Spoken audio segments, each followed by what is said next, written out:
It was a game of 21. And around where I was from, it was either balling or knuckling up that was commonly used as a surrogate marker to determine your level of manhood. But it was all good if you could manage to be good at just one. Well, my homeboy Telvin, he was good at both, just far more proficient at the former. He was as much an athlete as he was a performer. This boy was so fast he could cut across the concrete like fish swam in water, distributed the rock like he was Stockton in the fourth quarter, but no one was seeing how this project's prophet will one day learn how to project his street dreams in technicolors like Joseph, painting frescoes upon the brick walls of tenement that jutted out from the horizons like talons desperately clawing at the sun. And on that day it was high noon. Just blocks away from the court boundary, symphonies of gunshots would accompany our childhoods like lullabies, and to their rhythm he had learned to cradle this rock like a newborn.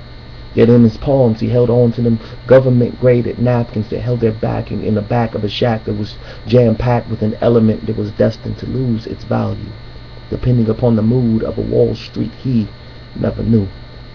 Far away from the jungle gyms and the honey drippers that were sold by candy ladies that set up shops next door to the food and liquors. You see, he played the fence up on these corners. Full court pressing from night until mornings, always played ball in the freshest Air Jordans until he wore out his soul. But who could blame him for trying to survive?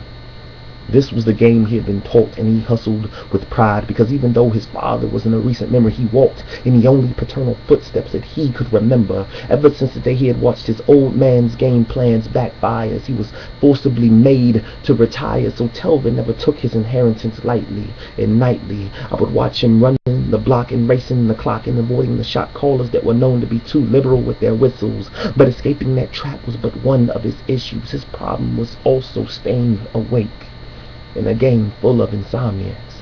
But since he was a made man, he thought he had already mastered that, but it looks like the Sandman had already had his number.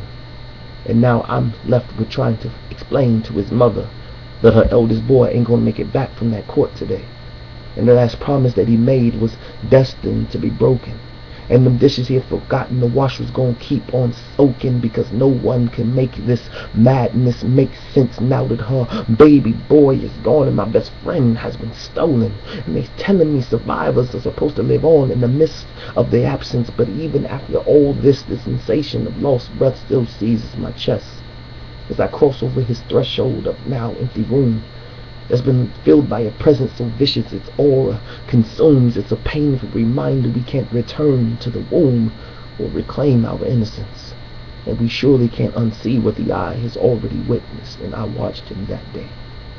He was moments away from crossing over, the hood's rendition of a black disciple, the prophet of the playground, yet 10 shells were found on the other side of the fence, and he was left defenseless as projectiles pierced his right atrium and left him numb from his waist down. And as them slugs pounded into his chest, that rock left the grip and it hit the ground. His soul left his lips and he hit the ground. My boy just got popped and I just hit the ground. There you have it, the hood rites of passage. But so many times before this he told me how he had already saw it, how he, like his father, would never see 21.